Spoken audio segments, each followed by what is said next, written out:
যে জন তার প্রকৃত ভালোবাসার জন্য ঈশ্বরের কাছে প্রার্থনা করে,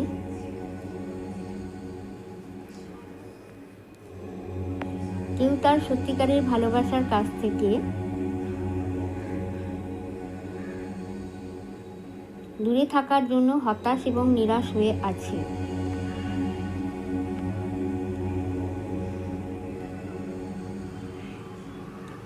কিছু ভুল বোঝাবুঝির কারণে আপনারা আলাদা হয়ে গেছেন,